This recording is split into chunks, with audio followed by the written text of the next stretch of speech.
mudah-mudahan nanti sambil menunggu besok saya bisa memperbaiki laptop maupun kemampuan ini ya loginnya. Kenapa tadi udah berkali-kali saya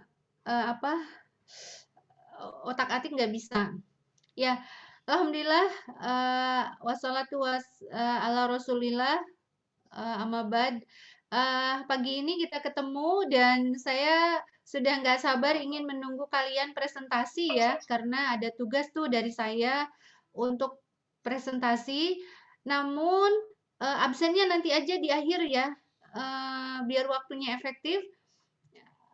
Karena memang di My Class katanya kalian belum bisa absen, maka mesti harus manual dulu lewat saya nanti. Setelah itu mudah-mudahan bisa segera kita upload melalui My Class. Baik, kita mulai. Kemarin minggu yang lalu sudah saya berikan tugas untuk membuat 3 kelompok dan masing-masing untuk presentasi. Lalu kemudian nanti materinya, makalah dan PowerPoint, kalau ada yang buat PowerPoint, bisa di email, nanti saya chat email saya untuk bisa saya masukkan ke poin penilaian ya. Hari ini ada 3 kelompok harusnya yang sudah siap untuk mempresentasikan sistem ekonomi di Indonesia, mulai dari sistem ekonomi kapitalis, sosialis, dan campuran. Nah, silahkan 3 kelompok itu, kelompok 1, 2, dan 3, kelompok membuat kelompok sendiri saja ya, karena sudah pada dewasa. Yang kelompok 1 siapa? Yang untuk ekonomi kapitalis, yang untuk kelompok 2 sosialis, dan yang ketiga campuran. Silahkan untuk kelompok 1 dipersilahkan mempersiapkan diri untuk presentasinya.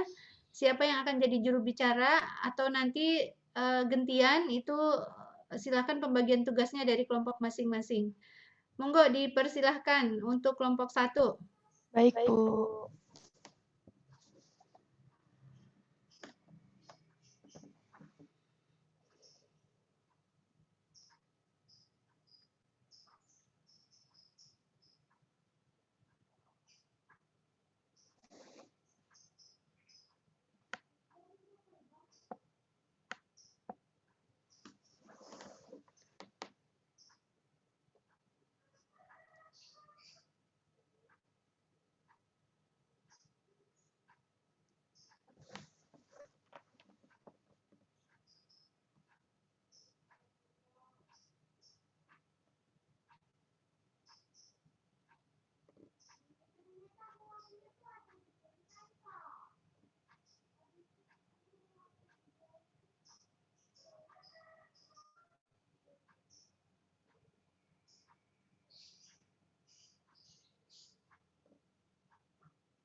Halo?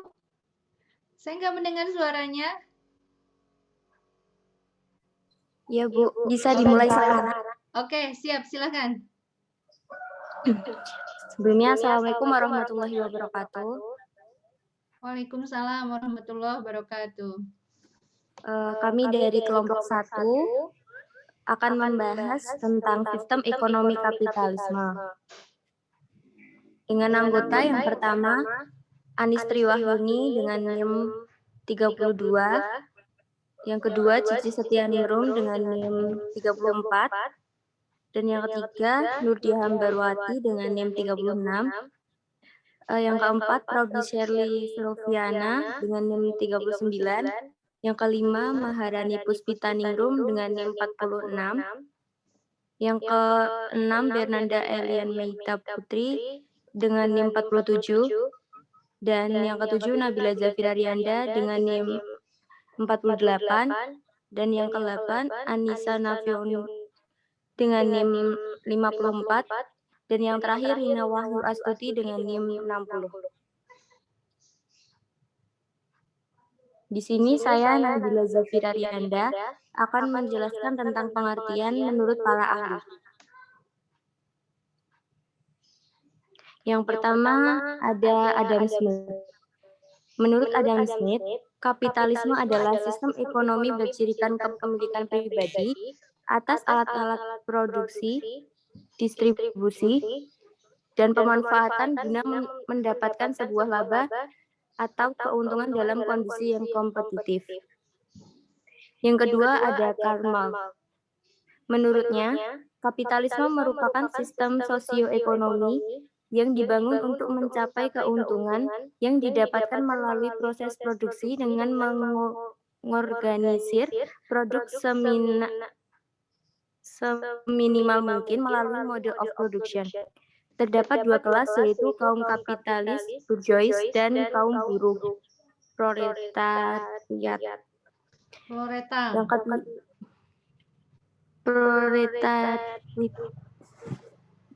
proletar. Oh Ininya iya, Bu, maaf, jamaknya Bu. proletariat. Oh ya. Yang ketiga ada Max Weber.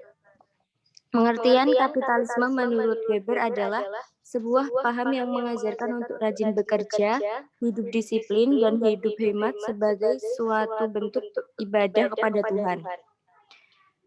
Selanjutnya ada I.R. Soekarno.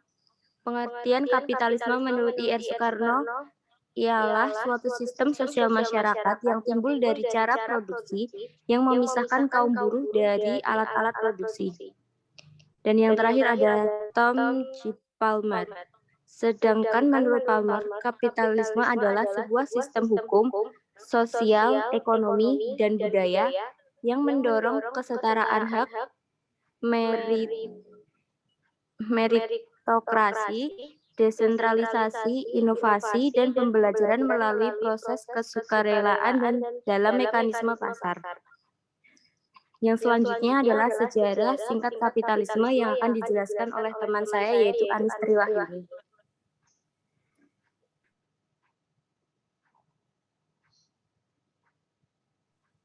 Sejarah singkat kapitalisme. Pada abad ke-18, pasaran Eropa dikuasai oleh tiga golongan besar, yaitu raja, kaum feodal, dan pihak gereja. Pihak gereja sangat berperan besar dalam segala aspek kehidupan, namun mereka tidak memiliki hak untuk menentukan berjalannya kegiatan ekonomi maupun politik, bahkan lebih dari semua itu. Pihak gereja membatasi kebebasan setiap individu dalam segala aspek kehidupan, seperti mengemukakan pendapat.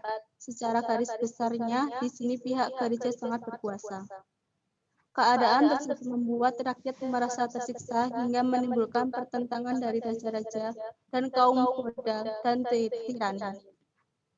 Keadaan tersebut melahirkan beberapa ideologi besar seperti liberalisme di bidang politik dan free value di bidang sains. Revolusi industri di Inggris pada saat itu juga membawa semangat baru yang berkaitan dengan kapitalisme. Dan pada akhirnya, ideologi kapitalisme pun muncul ke dalam ranah ekonomi.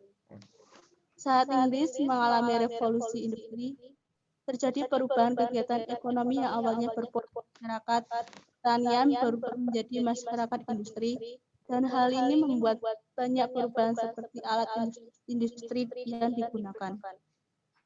Paham atau ideologi kapitalisme dipelopori oleh Adam Smith, yang merupakan seorang klasik dengan nama lengkap Profesor Dr. John Adam Smith. Dan untuk tokoh kapitalisme yaitu 1. Epstein dan Vogelman, 2. Van Quist-Krusenstein, 3. John Locke, 4. Adam Smith, 5. David Ricardo, 6. Robert Malthus, 7. Lord Keynes, 8. David Hume. Dan selanjutnya ya prinsip dasar dan ciri-ciri sistem ekonomi kapitalisme.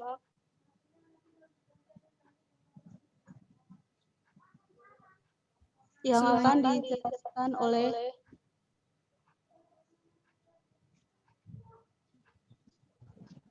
selanjutnya yaitu dasar dan pilar utama. Di sini terdapat 3 prinsip dasar, yang kebebasan memiliki cara perseorangan.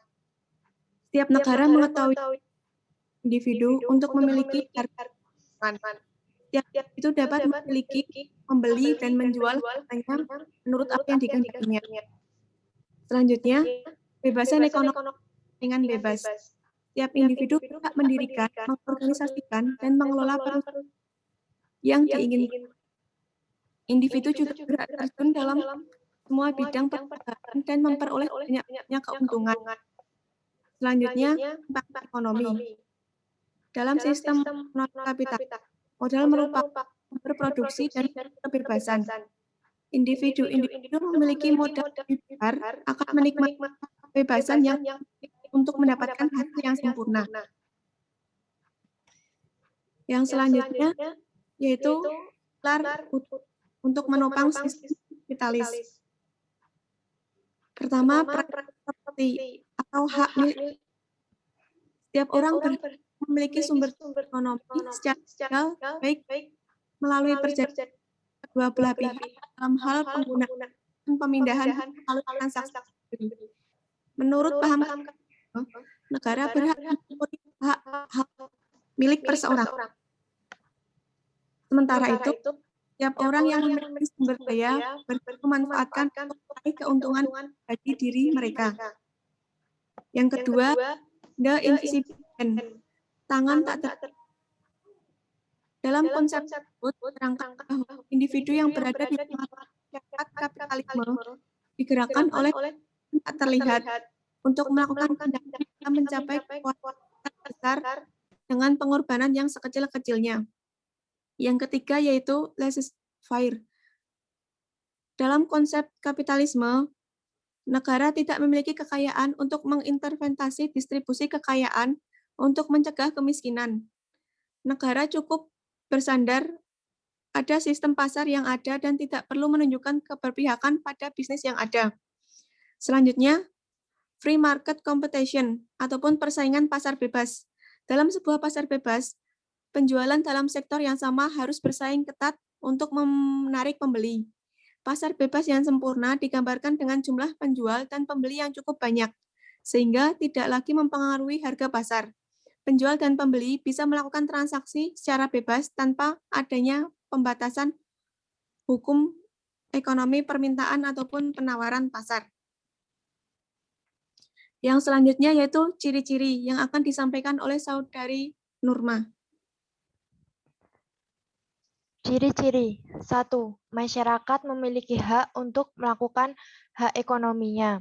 Pemberian hak pemilikan atas harta kekayaan memenuhi fungsi-fungsi ekonomi penting, yaitu para individu memperoleh perangsang agar aktiva mereka dimanfaatkan seproduktif-produktifnya. Disinilah peran ekonomi bebas tersebut. Yang kedua, alat produksi berada di tangan perorangan. Karena dilakukan oleh masyarakat sendiri, maka alat produksi yang digunakan berada di tangan perorangan. Maksudnya ini adalah mereka mengusahakan sendiri alat produksi yang akan mereka gunakan dan memproduksi barang yang akan mereka pakai. Yang ketiga, pemerintah tidak dapat campur tangan langsung terhadap kegiatan ekonomi. Campur tangan pemerintah sendiri ini hanya terbatas pada perlindungan dan pengawasan dalam hal ekonomi, sehingga masyarakat dapat melakukan kegiatan ekonomi tanpa campur tangan pemerintah di dalamnya. Tentu hal ini mengindikasikan bahwa pasar akan sering terjadi konflik karena pihak bawah merasa terzolimi dengan kebijakan pengusaha.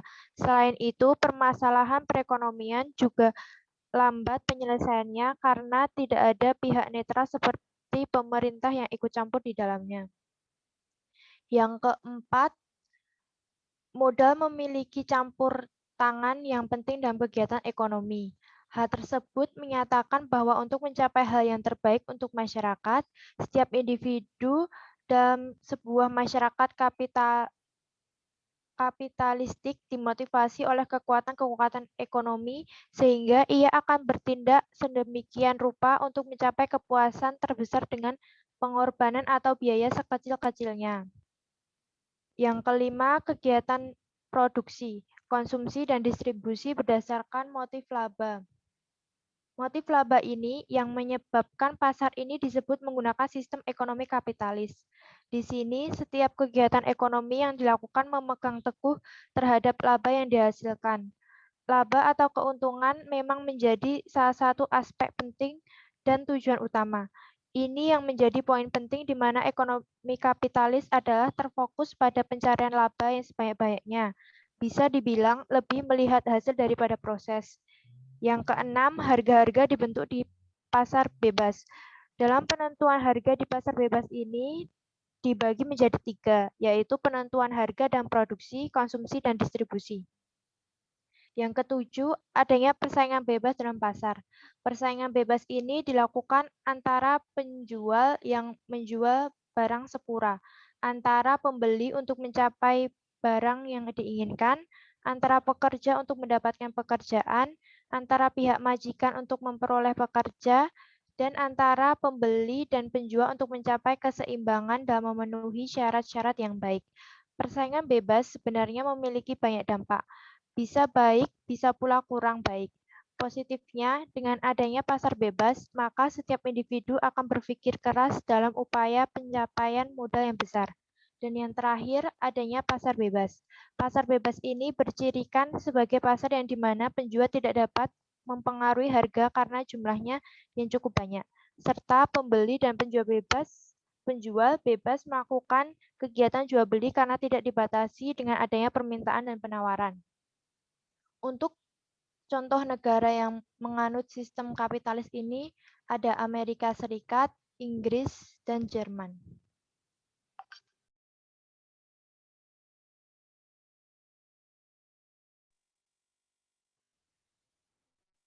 Yang selanjutnya yaitu kerangka dasar. Yang pertama ada kelangkaan sumber ekonomi. Kelangkaan ini disebabkan karena adanya benturan ekonomi antara kebutuhan manusia yang tidak terbatas dengan barang yang memiliki keterbatasan. Sehingga para pengusaha akan menambah jumlah produksi dan jasa sebanyak-banyaknya agar bisa meminimalisir kebutuhan manusia. Para ekonomi kapitalis setidaknya harus memecahkan 3 pokok permasalahan ekonomi, yaitu yang pertama, apa saja yang harus mereka produksi dan berapa jumlahnya. Yang kedua, bagaimana cara memproduksinya. Dan yang ketiga, untuk siapa barang tersebut diproduksi atau bagaimana barang-barang tersebut didistribusikan. Yang kedua, pandangan tentang nilai atau value atas suatu barang. Nilai adalah suatu sarana penting untuk melihat suatu fungsi atas barang dan jasa, juga untuk menentukan kemampuan produsen dan konsumen. Terdapat 2 kategori nilai barang dan jasa, yaitu nilai yang erat kaitannya dengan nilai guna suatu barang untuk individu atau yang biasa disebut dengan nilai guna atau utility value, dan yang memiliki keterkaitan dengan nilai suatu barang terhadap barang lainnya yang disebut dengan nilai tukar atau exchange value.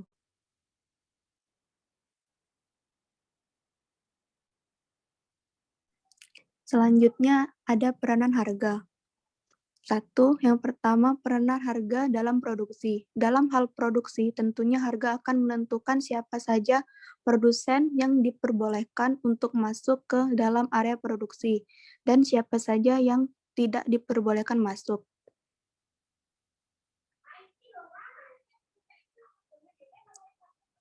Sistem ini akan mengakibatkan status kepemilikan produksi dalam sistem ekonomi kapitalis ditentukan oleh kekuatan modal yang dimiliki oleh para produsen, sehingga mereka yang berstatus sebagai ekonomi lemah tidak bisa ikut serta dalam proses produksi. Yang kedua, peranan harga dalam konsumsi. Dalam bidang konsumsi, harga adalah alat pengendali yang akan menentukan kemampuan konsumen dalam memenuhi beragam kebutuhan dan keinginannya akan suatu barang. Yang ketiga, peranan harga dalam distribusi.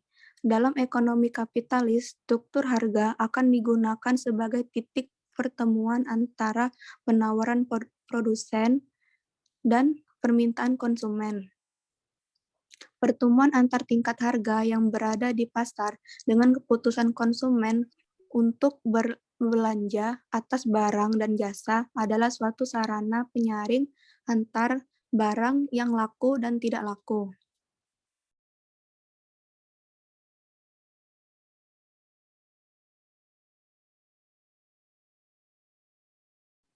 Selanjutnya, ada kelebihan dan kekurangan dari sistem ekonomi kapitalis.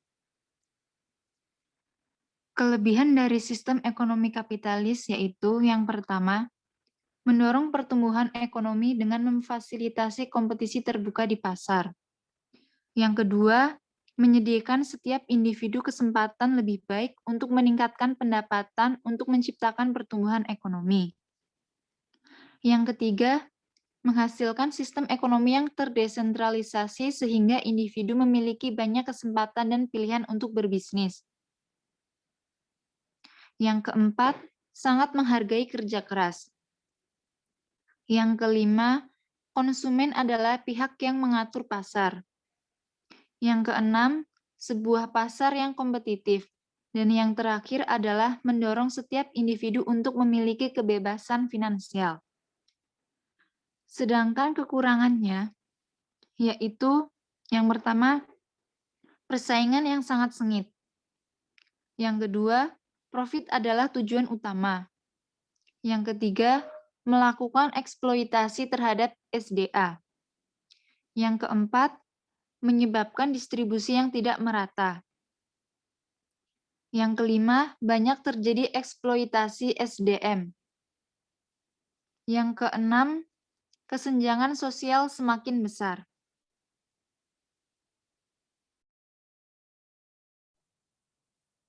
Selanjutnya, contoh bentuk kapitalis.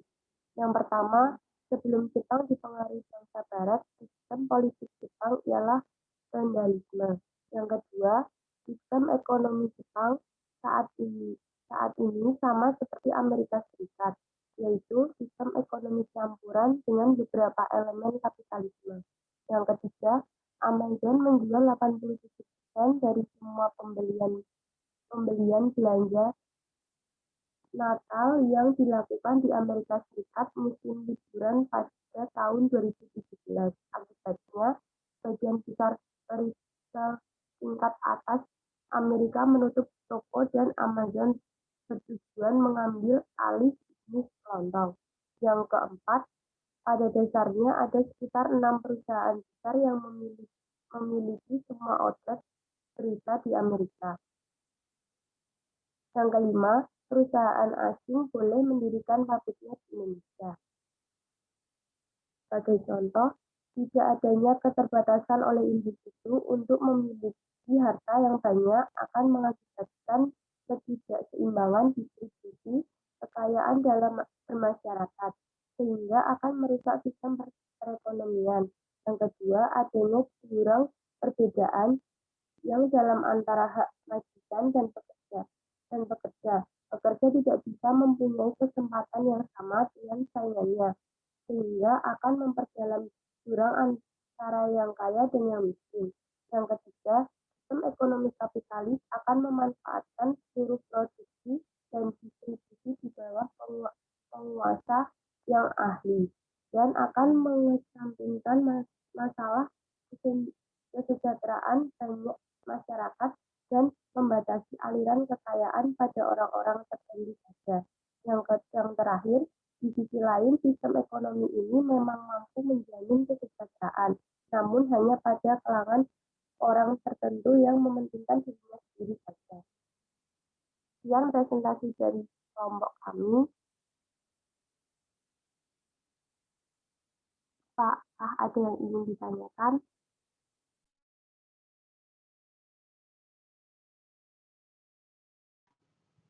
Ya, baik, terima kasih kelompok 1.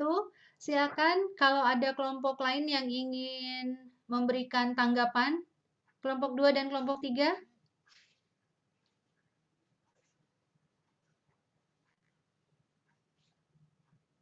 Ada yang memberi tanggapan?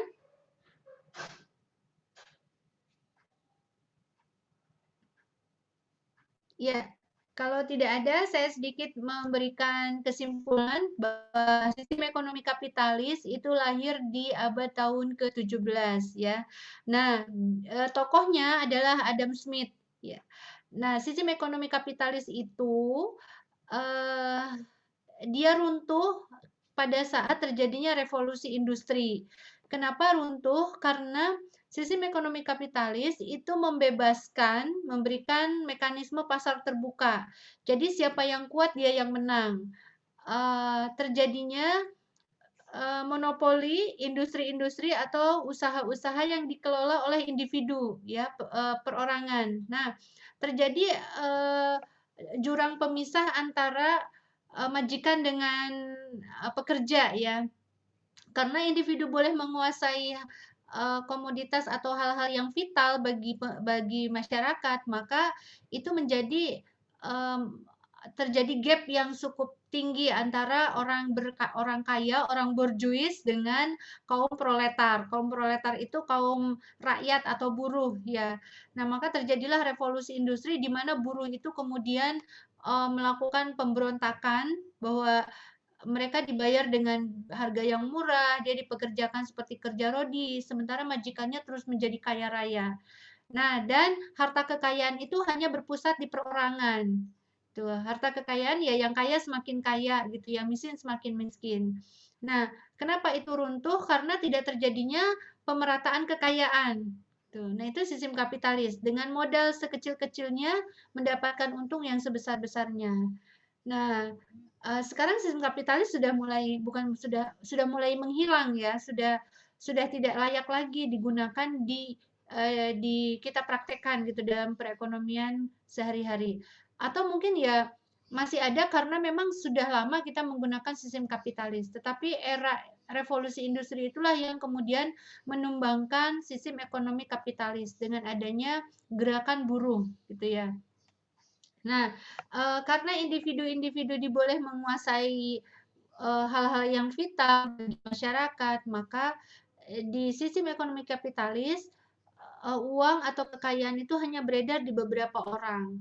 Sehingga orang bisa menjadi raja-raja kecil ya, menguasai sektor-sektor yang sifatnya vital bagi kehidupan.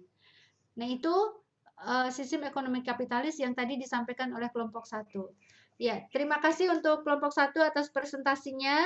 Nanti untuk slide dan makalah kalau memang ada, silakan di-email ke email saya untuk saya beri nilai. Nanti di akhir saya share emailnya lewat chat ya. Oke, silahkan sekarang ditutup dulu forumnya untuk kelompok 1. Silahkan pamitan.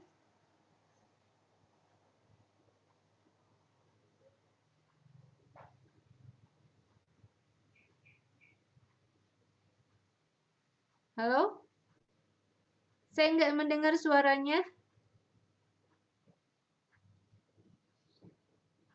Kelompok 1 nggak pamitan ini? Sekian presentasi dari kelompok 1. Jika banyak kesalahan mohon dimaafkan. Wassalamualaikum warahmatullahi wabarakatuh. Ya, waalaikumsalam warahmatullahi wabarakatuh. Alhamdulillah dari kelompok 1 sudah presentasi ya, dan kalian silahkan membuat kesimpulan dari apa yang disampaikan oleh kelompok 1 terkait dengan sistem ekonomi kapitalis. Nah, sekarang kita akan masuk ke sistem ekonomi sosialis. Apa sih yang disebut dengan sistem ekonomi sosialis? Bagaimana penerapannya? Kemudian kenapa dia terjadi tumbang atau kemudian tidak bisa berjalan dengan baik gitu ya. Silahkan untuk kelompok 2 mempersiapkan diri untuk presentasi. Kelompok 2 untuk sistem ekonomi sosialis.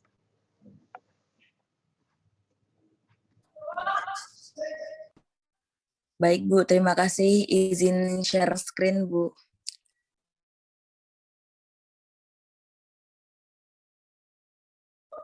Oke, silahkan. Baik teman-teman, sebelumnya Assalamualaikum warahmatullahi wabarakatuh. Waalaikumsalam warahmatullahi wabarakatuh. Di sini kita dari kelompok 2 ingin mempresentasikan hasil diskusi kita tentang sistem ekonomi sosialis. Nah, anggotanya sendiri itu ada Mbak Ainun, ada Mbak Anisatul, kemudian ada Mas Rian, ada Mbak Salsabila, ada Mbak Mia, ada saya sendiri, kemudian ada Syadil, kemudian ada Mbak Waude, dan ada Mas Rizal. Nah, untuk pemaparannya sendiri, next slide selanjutnya, Mi. Nah, untuk pengertian sistem ekonomi sosial sendiri, ini akan dibawakan oleh Mbak Ainun. Silakan Mbak Ainun. Terima kasih. Pengertian sistem ekonomi sosialis. Istilah sosialisme atau sosialis dapat mengacu ke beberapa hal yang berhubungan dengan ideologi atau kelompok ideologi, sistem ekonomi, dan negara. Istilah ini mulai digunakan sejak awal abad ke-19. Dalam bahasa Inggris, istilah ini digunakan pertama kali untuk menyebut pengikut Robert Owen pada tahun 1827. Sistem ekonomi sosialis adalah suatu sistem perekonomian yang menghendaki kemakmuran masyarakat secara merata dan tidak adanya penindasan ekonomi. Sistem ekonomi sosialis disebut juga dengan sistem ekonomi terpusat karena segala sesuatunya harus diatur oleh negara dan dikomandokan dari pusat. Pemerintahlah yang menguasai seluruh kegiatan ekonomi.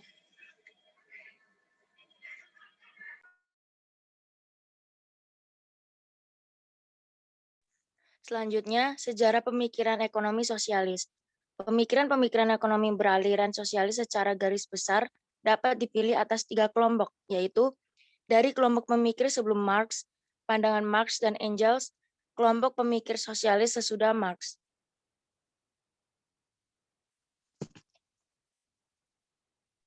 Kelompok pemikir sebelum Marx. Aliran sosialisme sebelum Marx lebih bersifat utopis dan kelompok pemikir yang mencoba merealisasikan gagasan-gagasan mereka dengan membentuk komunitas-komunitas bersama. Tokoh sosialis utopis yang paling terkenal adalah Sir Thomas More, 1978 sampai 1535. Bahkan, istilah sosialis utopis diberikan karena More pernah menulis tentang sebuah negara impian dalam sebuah tulisannya yang sangat terkenal, yaitu Utopia. Buku Utopia ditulis pertama kali dalam bahasa Latin di Belgia tahun 1516 dan diterjemahkan ke dalam bahasa Inggris tahun 1551. Dalam buku tersebut, More menjelaskan bahwa di sebuah pulau khayal bernama Utopia yang dapat juga ditafsirkan sebagai sebuah negara, semua milik merupakan milik bersama. Semua orang tinggal dalam satu tempat bersama, makanan serta kebutuhan lainnya disediakan secara bersama-sama pula.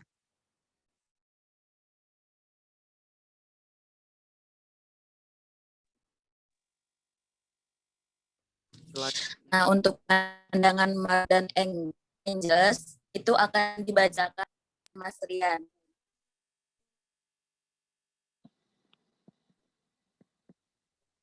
Silakan diganti slide-nya Mbak Mia.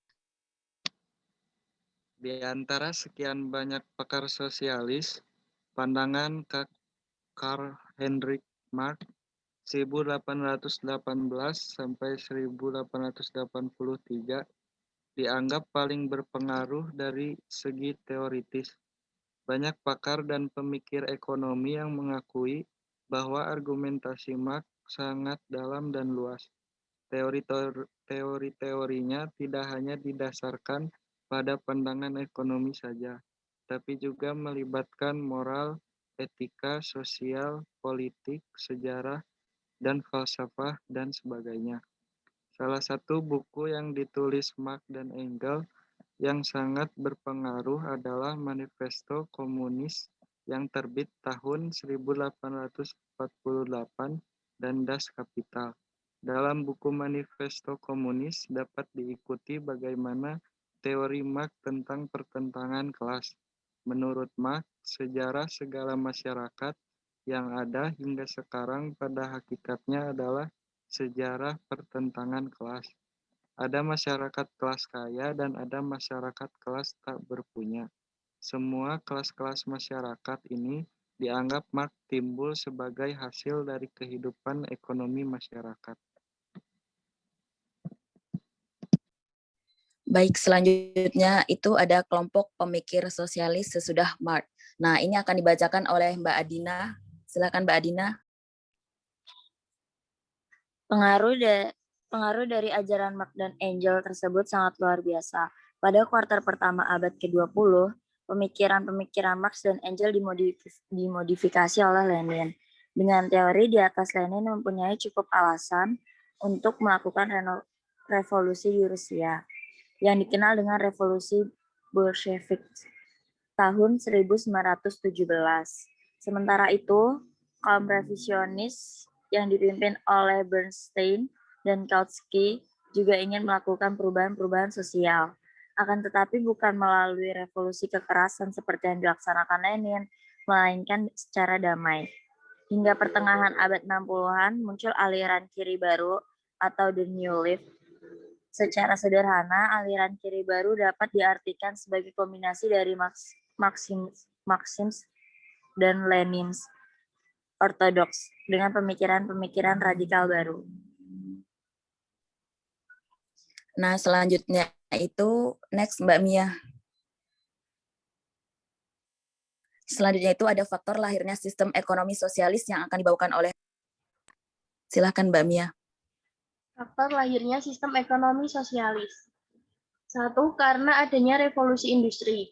2. Karena bangkitnya kaum borjuis atau majikan dan kaum proletar atau buruh. 3. Munculnya pemikiran-pemikiran baru yang lebih terpelajar dan lebih rasional terhadap kehidupan manusia dan masyarakat. 4. Adanya tuntutan-tuntutan berlakunya demokrasi dari hasil revolusi Prancis. Marx merupakan tokoh pengkritik kapitalisme di Eropa dan penggugah perlawanan kaum buruh terhadap kapitalisme. Juga penulis wacana yang menjadi dasar pembentukan sistem ekonomi sosialis. Ciri-ciri sistem ekonomi sosialis. 1. Lebih mengutamakan kebersamaan atau kolektivisme. Di sini tidak ada pengakuan atas hak pribadi atau individu dalam sistem sosialis. 2. Peran pemerintah sangat kuat. Pemerintah bertindak aktif mulai dari perencanaan, pelaksanaan hingga tahap pengawasan. Alat-alat produksi dan kebijaksanaan ekonomi semua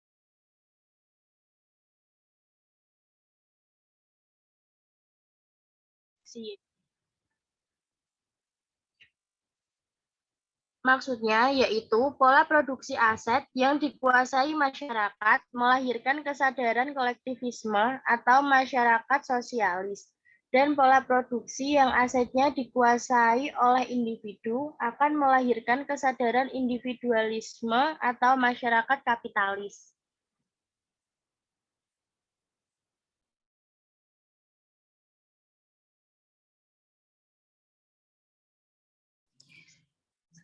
Mia, kok di tempatnya aku nggak kelihatan ya slide-nya ya?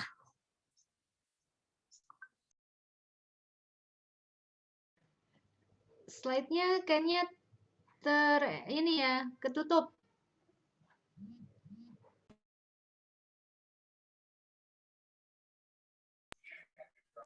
Nah, iya sampai slide 12 sampai slide 12 Mia.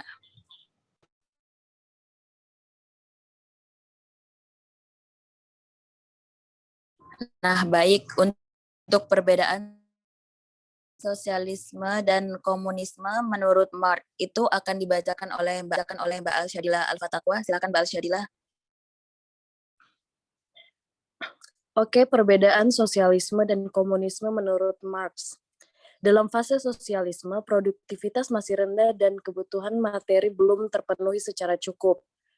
Sementara komunisme, penuh produktivitas sudah tinggi sehingga semua kebutuhan materi sudah diproduksi secara cukup. Dengan begitu perekonomian dapat memenuhi kebutuhan semua anggota secara berkelimpahan. Sosialisme, tahap persiapan ke komunisme. Komunisme, tahap akhir perkembangan masyarakat. Adapun negara yang menganut sistem ekonomi sosialis antara lain Korea Utara, Kuba, Vietnam, dan RRC Republik Rakyat Cina, sudah mulai mengendur.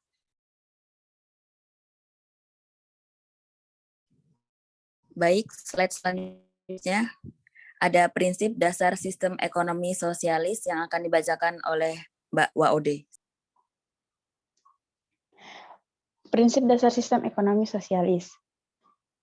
Yang pertama, pemilik harta oleh negara seluruh bentuk produksi dan sumber pendapatan menjadi milik masyarakat secara keseluruhan. Yang kedua, kesamaan ekonomi sistem ekonomi sosialis menyatakan bahwa hak-hak individu dalam suatu bidang ekonomi ditentukan oleh prinsip kesamaan. Dan yang ketiga, disiplin politik untuk mencapai tujuan di atas. Keseluruhan negara diletakkan di bawah peraturan kaum buruh yang mengambil alih semua aturan produksi dan distribusi. Kebebasan ekonomi serta hak kepemilikan harta dihapus. Nah, selanjutnya itu ada kelebihan dan kelemahan sistem ekonomi sosialis. Itu yang akan dibacakan oleh Mas Rizal. Oke, terima kasih Saudara Esa. Yang selanjutnya kelebihan dan kelemahan ekonomi sosialis. Yang pertama kelebihan. Kelebihannya yang pertama disediakannya kebutuhan pokok. Yang kedua didasarkan oleh perencanaan negara. Yang ketiga, produksi dikelola oleh negara. Yang keempat, pemerintah lebih mudah mengendalikan inflasi, pengangguran, dan masalah ekonomi lainnya. Lalu yang kelima, pasar barang dalam negeri berjalan lancar. Yang keenam, pemerintah dapat turut campur dalam hal pembentukan negara. Yang ketujuh, relatif mudah melakukan distribusi pendapatan. Lalu yang kedelapan, jarang terjadi krisis ekonomi. Untuk kelemahannya ada 3, yaitu yang pertama, sulit melakukan transaksi, yang kedua, membatasi kebebasan, lalu yang terakhir, mengabaikan pendidikan moral.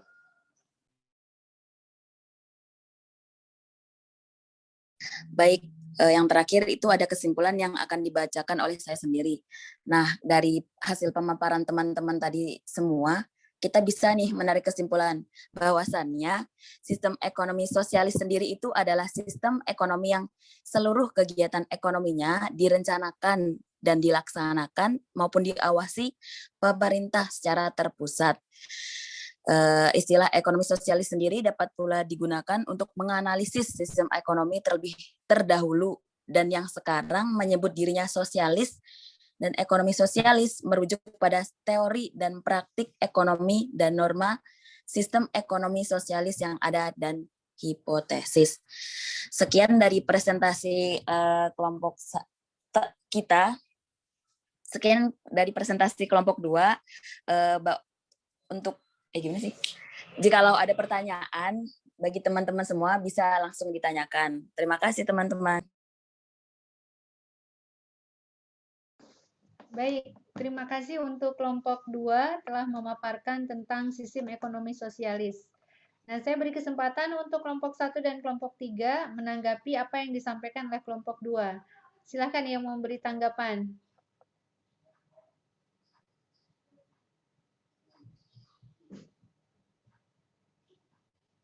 Halo? Kelompok 1 dan kelompok 3. Ada yang mau memberi tanggapan?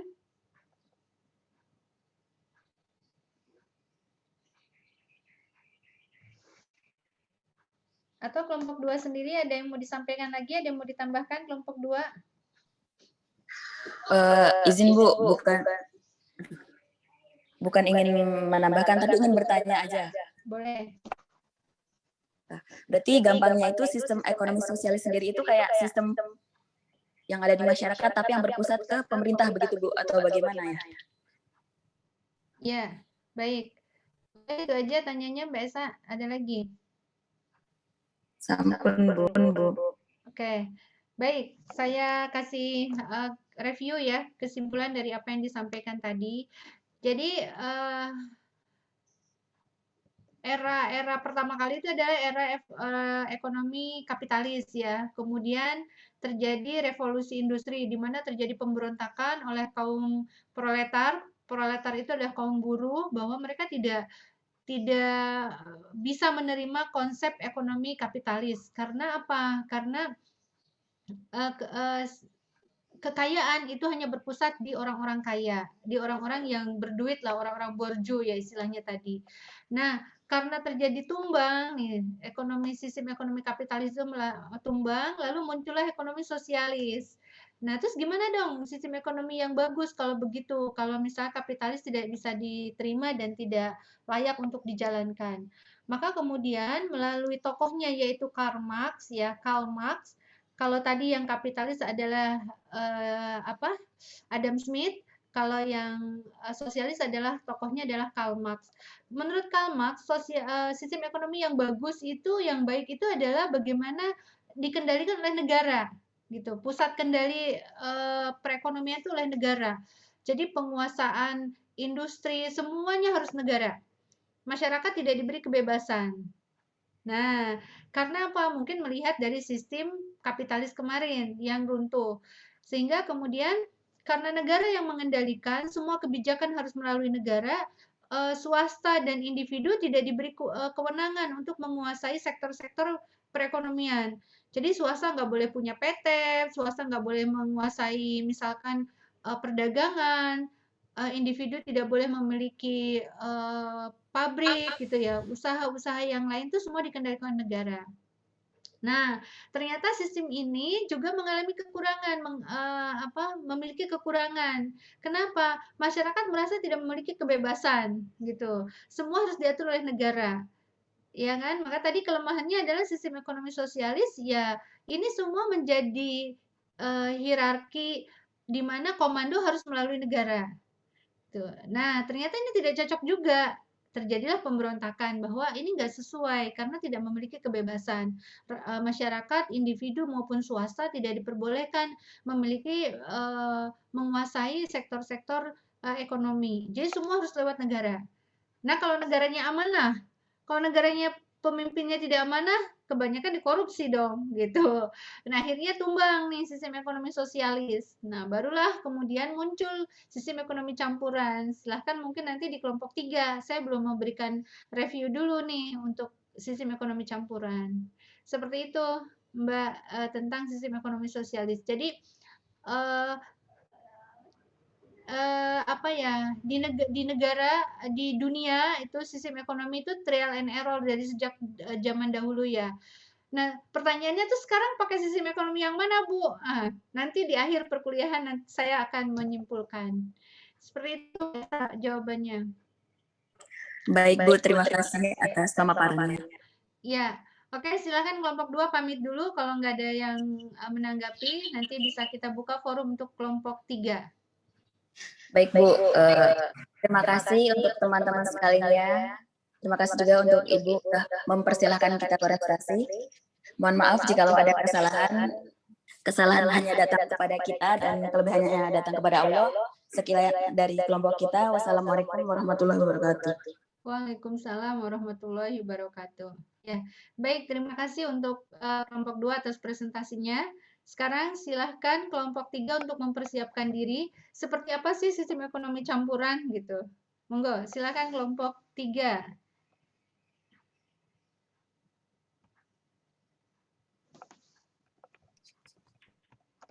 Baik, Bu, izin saya screen dulu.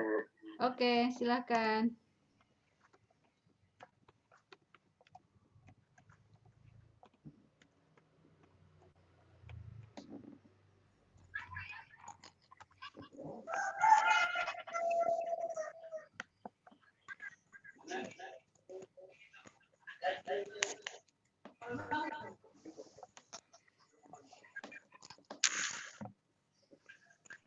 Oke, Ibu, langsung saja, Bu.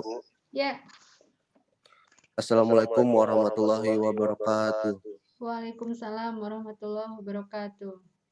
Kami dari kelompok 3 akan memaparkan hasil diskusi dari kami, yaitu tentang sistem ekonomi campuran yang beranggotakan saya sendiri Ilham Ramadan, teman saya Aswin Abid, ada Wahyu Dipta, R.R. Sandrina Maurin, Faizal Adis Maruf, dan Rizwan Setiawan. mungkin langsung saja masuk ke slide pertama dari sistem ekonomi campuran yang akan dijelaskan oleh Aswin Habib. Baik. Assalamualaikum warahmatullahi wabarakatuh. Waalaikumsalam warahmatullahi wabarakatuh. Di sini saya akan menjelaskan pengertian dari sistem ekonomi campuran. Nah, sistem ekonomi penggabungan antara sistem ekonomi liberal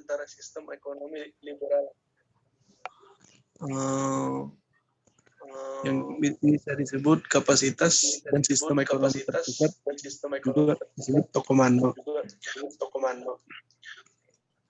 Yang mana pada sistem ekonomi ini pemerintah dan swasta budi bekerja sama dalam melakukan aktivitas ekonomi. Adanya intervensi pemerintah dalam sistem masyarakat umum. Negara yang menganut sistem ekonomi campuran antara lain Maroko, ada Malaysia, Filipina, dan Perancis. Pengertian lain dari sistem ekonomi campuran ialah sistem perekonomian yang menggabungkan lebih dari satu aspek sistem ekonomi.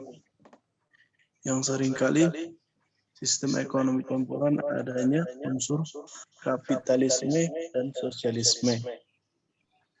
Nah, sistem ekonomi campuran memiliki komponen-komponen yang teralokasi di dalam lembaga publik, lembaga swasta, eksekutif, legislatif, edukatif, dan kebijakan-kebijakan.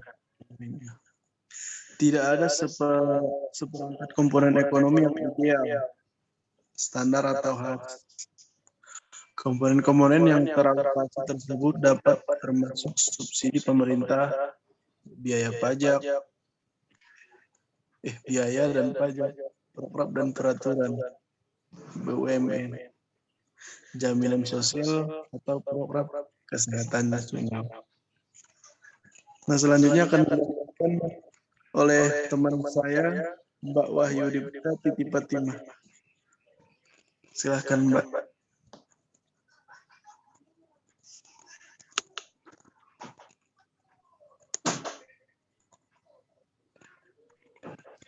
Baik, saya akan melanjutkan presentasi slide yang kedua, yaitu ada tujuan sistem ekonomi campuran. Yang pertama yaitu pemerintah akan cenderung lebih melakukan pengendalian dan pengawasan atas tindakan ekonomi bisnis warganya, sehingga sistem ekonomi ini mampu menghasilkan kestabilan ekonomi yang lebih terjamin, agar bisa lebih fokus dalam meningkatkan kesuksesan UKM. Yang kedua, pemerintah akan memberikan jaminan sosial dan pemerataan pendapatan terhadap warganya. Hal ini dilakukan agar warganya mampu mendapatkan kestabilan ekonomi yang lebih rata. Yang ketiga ada menghindari terjadinya monopoli, karena pemerintah akan melakukan pengawasan dan juga pengendalian terhadap penetapan harga, walaupun di dalamnya pihak pemerintah melakukan kajian terhadap mekanisme pasar. Yang keempat, ada memberikan kebebasan bagi tiap individu untuk lebih kreatif dalam berbisnis, sehingga nantinya akan banyak jenis bisnis dalam pasar bebas, namun tetap dalam kontrol pemerintah. Yang kelima, pihak pemerintah berwenang dalam menciptakan peraturan dan kebijakan fiskal ataupun moneter di dalamnya demi sistem perekonomian bisa berjalan dengan lancar tanpa terjadi masalah ekonomi seperti pengangguran atau penyebab lain yang bisa mengakibatkan inflasi tinggi. Slide selanjutnya akan dibacakan oleh Mbak Maureen.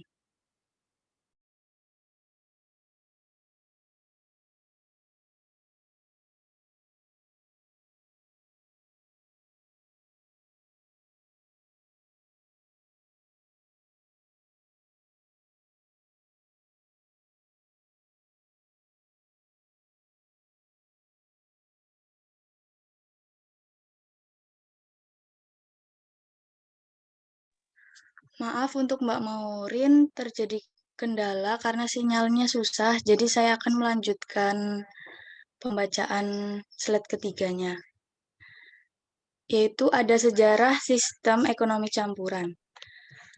Munculnya sistem ekonomi campuran dimulai karena adanya pertentangan keras antara pemegang ideologi liberalisme atau kapitalisme yang menggunakan sistem ekonomi pasar dengan pemegang ideologi sosialisme atau komunisme yang menggunakan sistem ekonomi komando. Karena banyaknya konflik di antara kedua kelompok tersebut, para ahli berusaha untuk membangun sistem ekonomi dengan cara menggabungkan ciri dasar antara kedua ideologi tersebut dengan mengambil unsur terbaik dari keduanya. Salah satu teori yang digunakan dalam pembentukan sistem ekonomi campuran yaitu teori yang dinyatakan oleh Hegel. Hegel mengatakan bahwa perkembangan sebuah pemikiran akan mencapai bentuk terbaiknya melalui proses dialektik atau komunikasi menuju suatu sintesa. Setelah itu, negara yang menolak ideologi liberalisme dan komunisme mulai berdiskusi tentang ideologi yang bisa diterapkan untuk negaranya. Sehingga digunakanlah ideologi campuran juga mendasari munculnya sistem ekonomi campuran ini. Slide selanjutnya akan dibacakan oleh Mas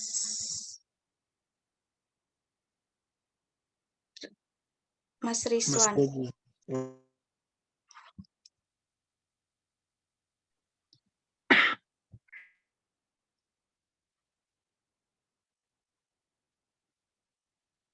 Selanjutnya, ciri-ciri sistem ekonomi campuran.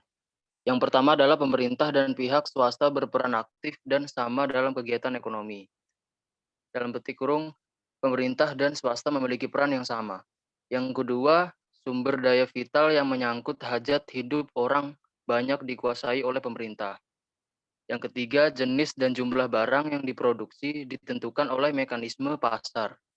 Yang keempat, pihak swasta diberikan kebebasan dalam batasan yang telah ditentukan pemerintah. Yang kelima, perencanaan, peraturan, dan penetapan kebijakan di bidang ekonomi disusun oleh pemerintah. Yang keenam, persaingan yang terjadi di pasar merupakan persaingan bersih yang diawasi langsung oleh pemerintah. Selanjutnya akan dilanjutkan oleh teman saya yang bernama Faisal Aziz.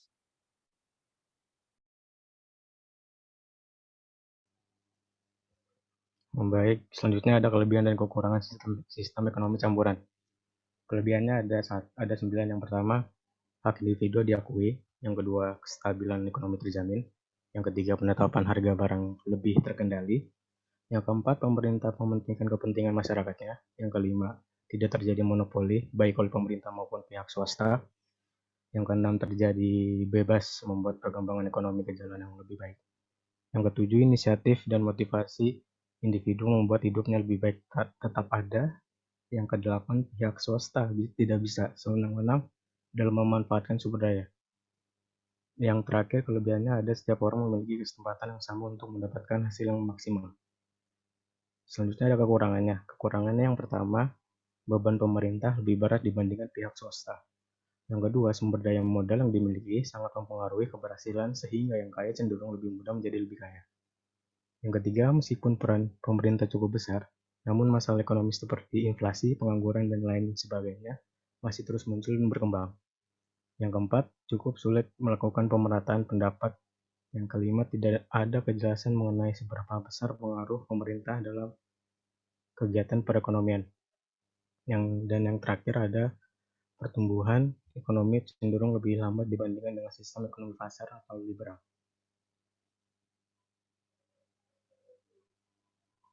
Nah, selanjutnya ada sedikit tambahan, yaitu ini tidak dimasukin di PPT-nya. Itu ada beberapa negara yang sudah menggunakan sistem ekonomi campuran. Ada 4, yaitu Indonesia, yang kedua India, yang ketiga Filipina, yang keempat Malaysia. Nah, yang Indonesia ini menggunakan sistem campuran, yaitu yang bernama sistem ekonomi Pancasila. Sistem ekonomi ini pergabungan dari sistem ekonomi liberal dan komando. Sistem Pancasila ini ada undang-undangnya, yaitu Undang-Undang 1945 pasal 13 yang terkait dengan sistem ekonomi. Yang kedua ada India. Nah, India ini menggunakan sistem ekonomi yang condong, yaitu mengacu pada kebijakan yang bersifat sosial dan demokratis.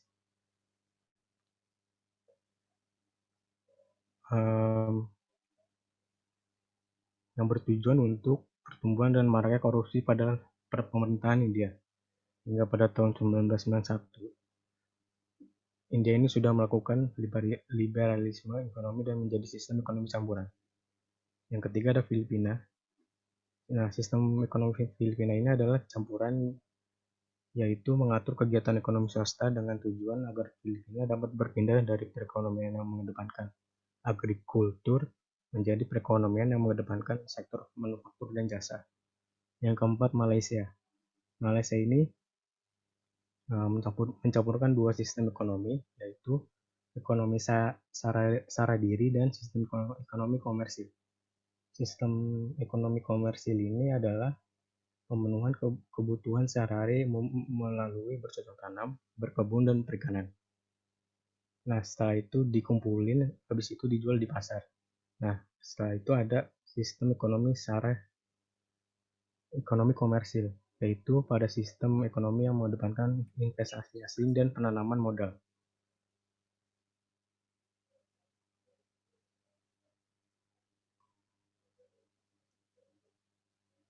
Sudah, itu saja penambahannya dari saya. Bila ada yang mau bertanya sih, kami persilakan. Mungkin itu dari hasil diskusi dari kelompok kami tentang sistem ekonomi campuran. Jika teman-teman ada ingin ditanyakan atau tidak dipahami, bisa ditanyakan sekarang. Terima kasih.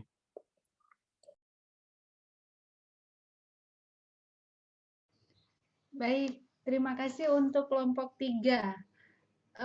Sebelum saya memberikan review, ada yang mau didiskusikan dari kelompok yang lain? Kelompok 1, 2?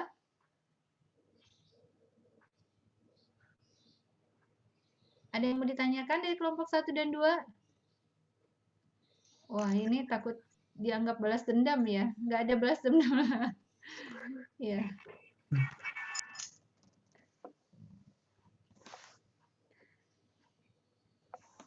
Nggak ada?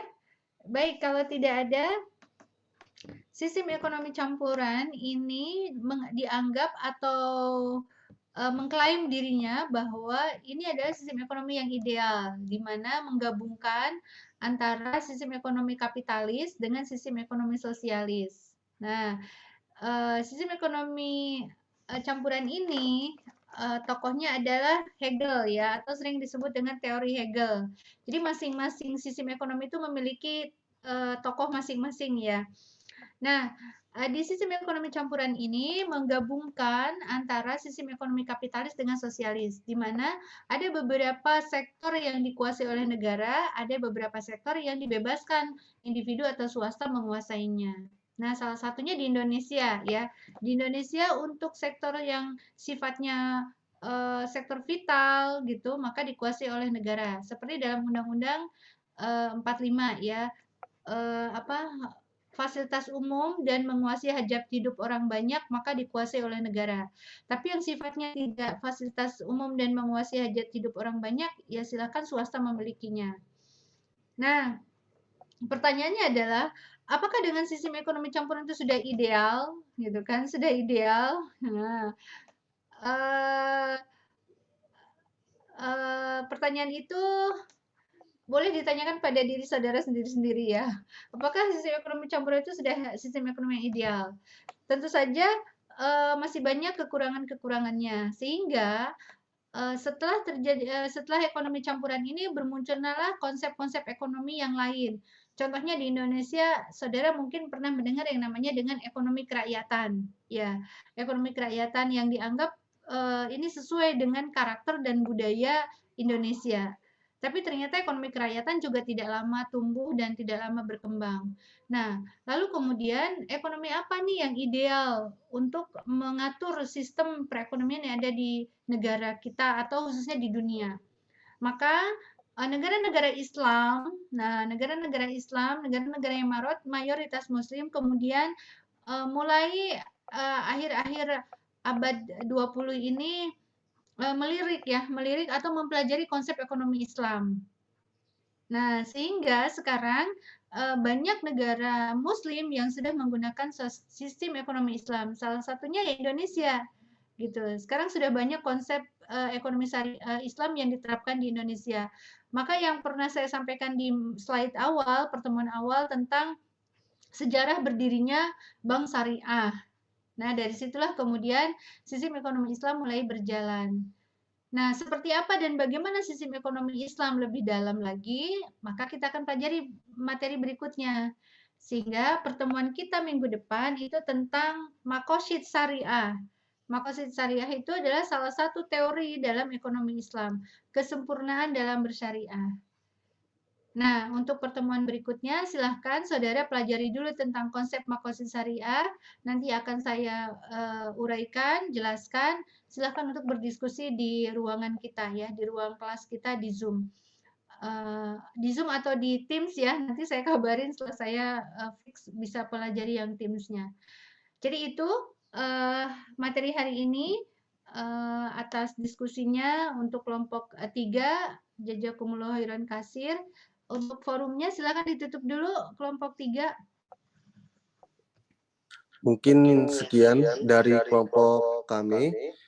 Apabila ada salah-salah penulisan atau salah-salah berucap, kami mohon maaf. Sekian dari kami. Wassalamualaikum warahmatullahi wabarakatuh. Ya, Waalaikumsalam warahmatullahi wabarakatuh. Terima kasih untuk kelompok 3. Ya, baik saudara semua, seperti yang saya sampaikan tadi bahwa untuk pertemuan ke depan, minggu depan kita akan mempelajari sistem ekonomi Islam dengan diawali dengan konsep Maqasid Syariah. Ya, silakan saudara pelajari dulu tentang konsep Maqasid Syariah. Baru berikutnya kita masuk ke teknis-teknis lembaga keuangan dan lembaga non perbankan. Ya, saya mohon maaf hari ini agak sedikit lebih dari jamnya karena memang kita mulainya juga lebih dari jam 7 ya. Terakhir karena kita belum presensi, saya akan mempresensi dulu supaya saya punya ini ya apa data. Sebentar, saya presensinya. Oke, sorry.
Oh, sorry. Ya, sudah terlihat presensinya? Sudah, Bu. Ya. Kita kayaknya saya ada kesalahan ini ya. Saya ada kesalahan presensi nih. Ini kita mata kuliahnya pengantar. Kenapa seatnya cuma 1 ya? Ini pengantar lembaga keuangan ekonomi dan lembaga keuangannya. Ekonomi EKL.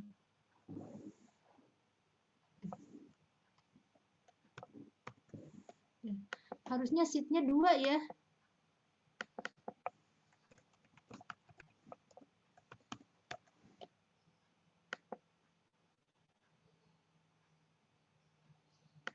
Bentar, saya koreksi dulu.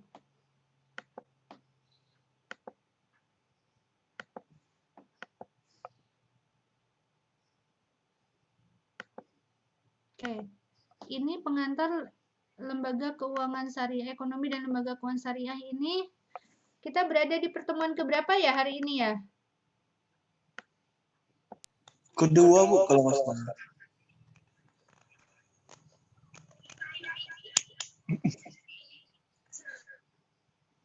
Saya lupa nggak ada kalender. Kayaknya kita pertemuan Ketiga, Bu. ketiga ya. Oh iya, Iya, Bu. Sebentar. Ini kenapa absennya jadi 3? Jadi kayaknya saya harusnya kemarin di manajemen lembaga keuangan syariah kan? Kenapa seatnya cuma 1 ya? Harusnya seatnya 2.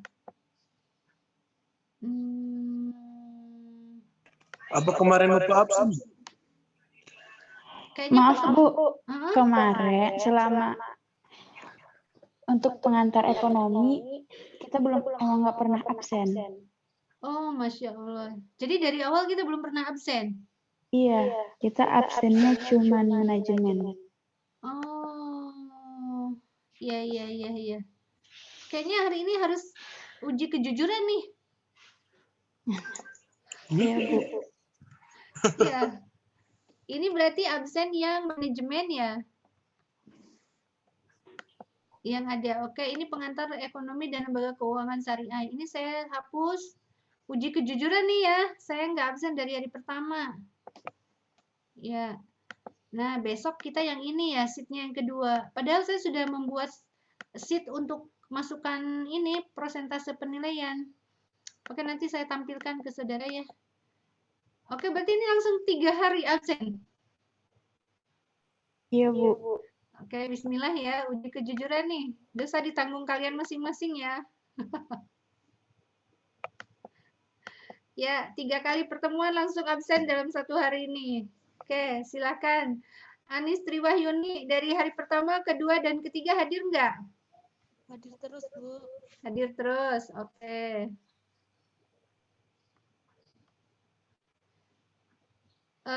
Nur Ainun? Hadir terus, Bu. Hadir terus? Ya, Bu. Baik. Cici Setianingrum? Hadir, Bu. Tiap hari. Tiga-tiganya hadir? Iya, Bu. Hadir. Oke. Anisatul Arifah? Hadir terus. Baik. Nurdiah Ambarwati? Alhamdulillah hadir terus, Bu. Baik, ya. Lalu Rian Adriansa? Rian? Bu, terus, Bu. Hadir terus? Ya. Oke. Robi Serli? Hadir terus, Bu. Baik. Salsabila Adina Pramesti? Hadir, Bu, tapi yang pertemuan pertama telat. Telatnya banyak apa enggak? Sekitar lebih hampir 8, setengah 8. Huh? Setengah 8 apa jam 8? Enggak hadir ya? Atau hadir nih? Terserah, Bu. Hadirnya jam berapa waktu itu? Udah setengah 8, Bu. Setengah 8? Iya. Hari keberapa? Yang pertemuan pertama doang. Hari pertama? Iya. Oke, hari pertama saya kasih kecuali hari kedua ya. Hari kedua kita udah ada kesepakatan terlambat 15 menit. Oke. Kasih, Bu. Ya. Mia Wahdatun. Hadir terus, Bu. Baik. Lalu Ilham Ramadan? Hadir, Bu. Tapi yang minggu kedua itu ada kesalahan tidak bisa masuk, Bu. Serius? Iya, serius. Waktu menghubungi Ibu waktu itu. Oh, nggak bisa masuk terus nggak ikut kuliah? Ikut tapi di akhir. Baiklah. Lalu Maharani Puspitaningrum? Hadir semua, Bu. Hadir semua. Oke. Bernanda Elian? Hadir terus, Bu. Hadir terus. Baik. Lalu kemudian Nabila Zafira. Hadir semua, Bu. Esa Sarijana, sorry. Esa hadir terus ya? Iya Bu, hadir terus, alhamdulillah. Oke, baik. Alsadila. Hadir terus, Bu. Oke. Narendra. Kemana nih Narendra? Halo? Narendra, ada yang tahu? Gimana Mas Aswin? Tidak hadir. Tiga-tiganya? Enggak, kayaknya sih ya. Iya, dari awal. Ini soalnya absen udah mau diminta sama jurusan loh. Saya store nanti. Oke ya. Apa Mas? Di grup juga jarang kelihatan, Bu. Oh, oke. Ya. Mungkin nanti kita tanyakan aja, Bu. Ya, segera ya. Siang nanti saya absennya saya kirim ke jurusan.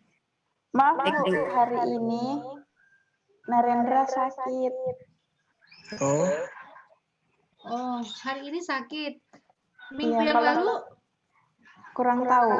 Oh, iya. Kalau kemarin tuh bilangnya ini Bu, kan dia nggak pakai email kampus ya, jadi dia gues gitu Bu. Jadi rada susah masuk ke tim sama apa kemarin tuh alatnya. Oh, kenapa dia nggak pakai email kampus? Rusak Bu kemarin. Emailnya rusak? Iya Bu. Oh, dikabarin aja supaya memperbaiki ya. Kasihan sayang udah bayar tidak dapat ilmu. Oh, dibantu teman-temannya. Dibantu gimana Bu? Hah? Iya Bu. Dibantu gimana? Dibantu ngubungin BSI untuk memperbaiki emailnya. Hah? Baik Bu, nanti kita tanyakan ke Bagasnya dulu perkendalanya apa, terus kita bantu. Iya, jadi amal jariah kalian loh. Kenapa Aswin ketawa? Enggak ada. Ya disemangatin, kalau dia males kuliah disemangatin. Kasihan orang tuanya Iya, dijagain. Baik Bu. Manis banget jawabannya. Oke, lanjutnya. Wode hadir terus ya? Alhamdulillah hadir terus Bu. Oke, sorry. Ya, terus Aswin hadir terus enggak? Seingatku sih Bu. Seingat. Saksinya mana? Ya, Kalau seingat tuh harus ada saksi. Iya, nggak tahu saksinya. Nanti kita lihat di YouTube. Iya. Kalau seingat tuh harus mendatangkan saksi. Dalam Islam tuh saksi harus 2 loh, Mas. Ya udah, aku nggak tahu siapa ya. Yang hadir terus loh, lihat deh. Kemana nih yang hadir terus? Oke. Lanjut, ini siapa yang ngechat nih? Lanjut, siapa nih? Anissa. Alhamdulillah hadir Bu. Bos, siap. Oke, lalu Etika Sulfi, halo? Etika Sulfi Nur Hidayah. Ada nggak? Nggak ada. Enggak. Sepertinya nanti kita tanyakan lagi Bu ke anaknya. Itu dari kemarin juga belum masuk, terus sudah saya hubungin, tapi belum ada balasan dari etikanya. Oke, baik. Berarti Kehilangan jejak. Iya, berarti 3 kali pertemuan saya tidak absen ya. Saya anggap tidak hadir. Bukan saya anggap, memang tidak hadir ya.